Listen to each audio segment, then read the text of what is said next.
Have you ever dropped absolutely everything, your routine, your responsibilities, your excuses, just to finally learn something that felt important? Maybe you bought the book, maybe you enrolled in the course, maybe you spent weeks, even months, studying a skill with everything you had, and then nothing changed. You didn't become more skilled, you didn't become wiser, you didn't get even one step closer to mastering what you so desperately wanted. And the worst part, you turned the blame inward. You convinced yourself you weren't smart enough, that you lacked discipline, that it simply wasn't meant for you. But here's what nobody ever told you. The problem was never you. The problem is something far deeper, something invisible, something that is silently dismantling everyone's ability to master anything. And by the end of this video, you'll never look at learning the same way again. Over 2,000 years ago, a man named Confucius opened the most important book of Eastern philosophy with a single sentence. One sentence so simple, so quietly devastating, that most people read right past it without realizing the enormous weight it carries. Learning and constantly reviewing what you've learned, isn't that a joy? Sounds obvious, right? But it's not, because most people, including you, including me, do the exact opposite of that every single day. Today, I'm going to show you the 3 reasons why people never master anything, and more importantly, what you can actually do to change that forever. Chapter 1. The Paradox of Modern Learning. We live in the most information-rich era in all of human history. Right now, sitting wherever you are, you have access to more knowledge than any emperor, any philosopher, any genius in history ever had. The entire contents of a last-century library fit inside your pocket. And yet, research shows that most people abandon a new hobby in less than 3 months. That the completion rate for online courses sits somewhere between 3 and 10%. That most purchased books never make it past the halfway point. But wait, it gets stranger. Another study revealed something almost paradoxical. The more learning options people have available, the less committed they become to any single one. It's the paradox of choice applied to knowledge itself. Abundance breeds paralysis, and paralysis breeds mediocrity. More information, less mastery. This is the paradox of modern learning, and cognitive science has an explanation for it, but it's probably not the explanation you're expecting. The problem isn't the quantity of information. The problem is something far more subtle. It's how people relate to what they learn.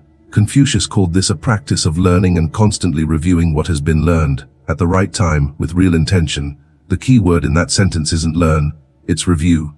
And this concept has 3 layers, 3 levels of review that, when ignored, explain exactly why people never master anything.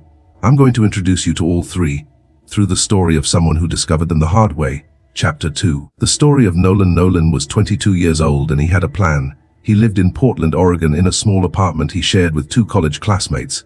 He had just dropped out of his business administration program in his 2nd year, not out of laziness, but because he was absolutely convinced that the world belonged to those who learned on their own terms. He had read about Elon Musk, about Steve Jobs, about Marcus Aurelius. He had watched hours of videos about polymaths, self-taught geniuses, people who had mastered extraordinary skills seemingly from nothing. Nolan wanted to be one of them. The problem was that Nolan had started and abandoned more things than he could count on both hands. Guitar, 2 months, stopped. Programming, 6 weeks, stopped. Japanese, 3 weeks, stopped. Painting, 1 month, stopped. Chess, 2 weeks, stopped. Creative writing, 4 different projects started, not one finished. And every single time he stopped, he had a new theory ready.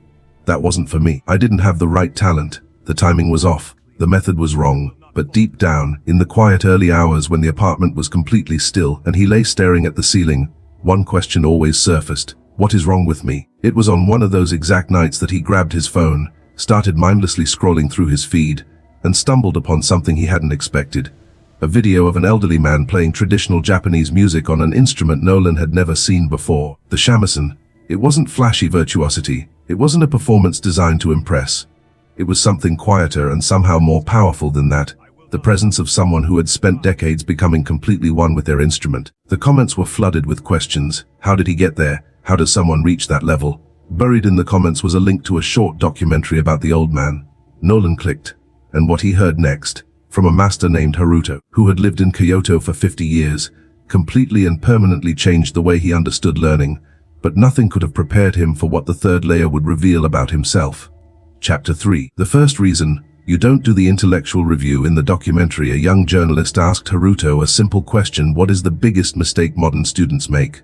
The old man didn't hesitate for even a second. They think learning is about moving forward, but true wisdom always begins by going back. Nolan paused the video, rewound it 3 seconds, listened again. What Haruto was describing was the first layer of Confucius's concept, intellectual revision. Intellectual revision isn't about rereading something out of obligation. It's not about reviewing material before a test. It's the active, deliberate practice of returning to what you already believe you know, and questioning it.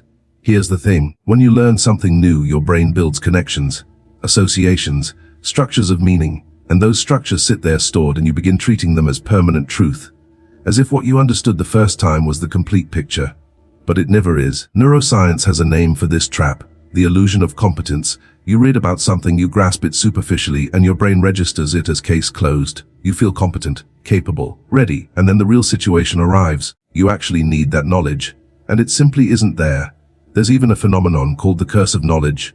The more superficially you know something, the harder it becomes to learn it deeply, because your brain has already built categories, formed opinions, constructed mental shortcuts, and those shortcuts become obstacles wearing the disguise of familiarity.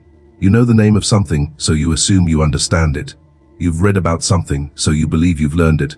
But you never went back. You never looked at what you learned through the eyes of someone more experienced, someone carrying more questions. Confucius wrote, "Revisiting what you know and discovering something new within it is the mark of a true master." And the parallel to the Japanese concept of kaizen is impossible to ignore. Most people understand kaizen as improve 1% every day, always moving forward. But what almost nobody realizes is that authentic kaizen requires constant review of what has already been built. You cannot continuously improve without first honestly examining what is already broken. Kaizen without intellectual review is nothing but accumulation wearing the mask of progress. Nolan understood this. Every time he had learned something new, he had assumed he was making progress, but he had never questioned it, never gone back. And without that anchor, everything he learned had slipped away, like sand you try to hold with open hands. Intellectual revision is the act of closing those hands, but that was only the first layer. The second one is where most people make their most painful and most obvious mistake. Chapter 4, the second reason you don't do the practical review. The documentary continued. At one point, one of Haruto's students, a young American who had relocated to Japan specifically to study under him, was interviewed. He said something that burrowed into Nolan's mind and stayed there for days. "I used to think training meant learning new things. Haruto taught me that training means redoing the same things, until those things stop being techniques and become you." This is the second layer, practical revision. And this is where the most obvious, most widespread mistake happens. Think honestly about any skill you've ever tried to develop. How much of your time went toward learning new things, versus deliberately repeating what you'd already learned? The answer in almost every case is frightening. Most people exist in a permanent state of acquisition, a new course, a new book, a new tutorial, a new method, always forward, never back. But real skill doesn't come from acquisition, it comes from conscious repetition. There's a concept in Japanese philosophy called shahari. It describes the 3 stages of mastering anything, and it applies to every human skill without exception. Shu, you follow the rules. You repeat, you imitate. You don't improvise, you internalize. Hai, you begin breaking the rules consciously, because you understand them so deeply that you know precisely when they should be bent. Re, you transcend the rules entirely. What you do no longer has a name. It's simply you. Here's the part that matters most. You cannot reach her without completing Shu, and Shu demands practical review. It demands repetition that is not boredom, but refinement. Imagine a musician who spends 6 hours a day playing songs they already know, not paying any real attention to detail. They will stay mediocre forever. Now imagine a musician who takes just 30 minutes and returns to a single note, a single chord, observing with complete presence what is actually happening beneath their fingers. That second musician will go far further. Not because they practiced more, because they practiced better. Researcher K. Anders Ericsson spent decades studying what separates experts from amateurs across music, chess, medicine, and sports. His central conclusion: it is not the number of hours that matters. It is the quality of attention you bring to every single repetition. Experts don't practice more. They practice with more presence. And that presence almost always means returning to fundamentals with genuinely fresh eyes. Nolan thought back to his months studying programming. He could name 50 different libraries, but he couldn't write a single functional program without copy-pasting from Google. He had accumulated vocabulary without ever developing fluency. And vocabulary without fluency is not a skill, it's a collection. Practical review is exactly what transforms a collection into mastery. But there was still a third layer waiting. The deepest one, the most ignored one, and honestly, the most unsettling. Chapter 5, the third reason you don't do the existential review. The documentary was almost over when Haruto looked directly into the camera. The journalist had asked, "What do you do differently from your students who haven't yet reached where you are?" The old man smiled, a calm, completely unhurried smile, and he said, "Every night before going to sleep I ask myself 3 things. Was I honest with what I learned today? Did I apply what I learned in the past? And did I become a little more true to who I want to be?" Nolan stared at the screen for a long time after that. because he recognized those words, not from a modern book, not from a podcast, but from somewhere far older. And when he searched, he found them. They came directly from Zhengzi, one of Confucius's most important disciples. In the Analects, the very book that opens with that sentence about constant revision, Zhengzi writes, "I examine myself daily on 3 points. Whether I have been faithful in my dealings with others, whether I have been sincere in my friendships, and whether I have practiced what the master taught me." This is existential revision, and it is entirely different from the other two. Intellectual revision happens in the mind, practical revision happens in the hands, but existential revision happens in the character. This review doesn't ask what you have learned, it asks who you are becoming, and this distinction is devastating for most people, because most people treat skills as external objects, tools you pick up, use, and put back in a drawer when you're done. But truly mastering something changes who you are at a fundamental level. A musician who masters an instrument doesn't just play music, he thinks musically. He hears the entire world differently. He has become something different from who he was. A writer who masters writing doesn't just produce texts. He processes existence through narrative. He can no longer help but perceive story structure in everything he encounters. Skill changes you, or it hasn't been mastered yet. Existential review is the deliberate process of tracking that transformation, of asking yourself, am I becoming who I truly want to be through this learning? Or am I just collecting skills without ever integrating a single one of them? The Japanese samurai who spent decades practicing one single technique wasn't being limited. He was being ruthlessly honest with himself. He understood that every execution revealed something the previous one had hidden. That mastery isn't a destination, it's a continuous deepening, only possible for those with the courage to ask, who have I become, and who do I still want to be? Most people never ask themselves this question, and that's why, even when they learn enormous amounts, they continue feeling empty. They continue feeling like imposters.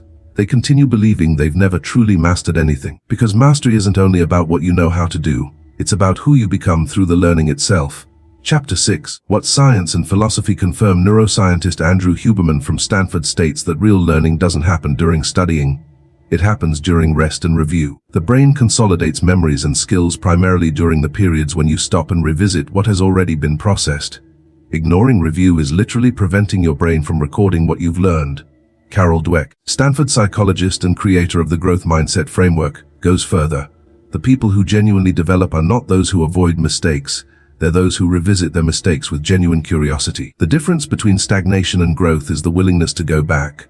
Cal Newport, professor and author of Deep Work, writes that most people confuse familiarity with competence. You read something, feel familiar with the idea, and your brain logs it as already known. But familiarity and mastery are not just different, they are opposites. Mastery requires friction. It requires revision. It requires returning to the discomfort of the basics until they are no longer uncomfortable. Confucius understood all of this 500 years ago in a single sentence. Learning and constantly reviewing what you've learned, isn't that a joy? The joy he describes isn't superficial pleasure. It's the profound, almost overwhelming contentment of someone who realizes that what they thought they understood was only the surface of something vastly deeper. It's the joy of discovering that you haven't even approached the bottom yet. Chapter 7. The detail that changes everything. There's one detail in this story that almost everyone overlooks entirely. Confucius didn't write the Analects. It was his disciples who recorded his teachings after his death, and those disciples, who had studied alongside him for years, who knew his thinking more intimately than anyone alive, they chose to open the entire book with that single sentence about revision.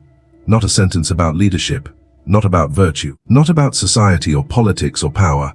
A sentence about going back. Think about what that means. The people who knew Confucius best decided that the most fundamental teaching of all was this, that going back is more important than moving forward, that revisiting is more powerful than discovering, that the deepest joy of learning is not in learning something new, but in returning to what you thought you already knew, and realizing, with humility, that you never truly understood it at all. And Nolan understood this, there in the early morning quiet of his Portland apartment. He hadn't abandoned the guitar because he lacked talent. He left because he never came back. He had never revisited the first song he learned with more mature ears. He had never questioned what he assumed he understood. He had never asked himself who he was becoming through the learning. He had simply accumulated new information and called it progress. Then, for the first time, he put down his phone. He crossed the room to the guitar sitting untouched in the corner for months. He sat down, and he played the very first thing he had ever learned as a teenager. 3 chords. Simple. Rough. Imperfect, and he stayed there, repeating those 3 chords, paying complete attention to every detail he had never noticed before. Where his fingers pressed the strings, where the friction lived, where the resistance hid. For the first time in years, he wasn't in a rush to learn the next thing. He was fully present in what he already knew, and he discovered with genuine shock that he knew far less than he had ever thought. And that was exactly the beginning. Let's recap what we've uncovered today. Confucius, more than 2,000 years ago, opened the most important book of Eastern philosophy with one idea: to learn and to constantly review what has been learned. And that idea has 3 layers, 3 types of review. 3 things that, when ignored, explain completely why people never master anything. The first is intellectual revision. You don't question what you believe you already know. You keep moving forward without testing the foundation. You pile new information on top of a base that has never been examined. Real Kaizen begins with the courage to look back and ask, what do I think I know that I perhaps don't truly know? The second is practical revision. You live in a permanent state of acquisition, new course, new book, new method, without ever repeating what you've already learned with real intention. Shahari reminds us that you cannot reach her without completing Shu. That mastery isn't born from variety, it's born from depth. That conscious repetition is more powerful than learning something new. The third is existential revision, the most profound layer and the most ignored. You treat skills as external objects without questioning who you are becoming through them. Zhengzi examined himself every single day on 3 points, not out of anxiety, but because he knew that who you are becoming matters more than what you are learning. Confucius's message was never really about study techniques. It was about a way of living, a way of being present in what you already know, with eyes that still carry genuine curiosity, a way of honoring the process instead of rushing desperately toward the result, a way of understanding that the deepest joy of learning is not in the arrival, but in discovering that the journey was richer, deeper, and more layered than you ever imagined. The question that remains isn't what do you still need to learn. The question that remains is, what have you already learned that you have never truly revisited? If you made it this far, thank you sincerely for being here. If this resonated with you, subscribe to the channel, hit the notification bell, and stay with us. We post videos like this every week going deep into philosophy, psychology, and ancient wisdom. Tell me in the comments, which of the 3 types of review hit you the hardest: the intellectual, the practical, or the existential? And if this video moved something in you, keep the journey going by watching one of the videos appearing on your screen right now. But whatever you do, don't forget to go back. Don't forget to revisit. Stay strong and present. Until the next one.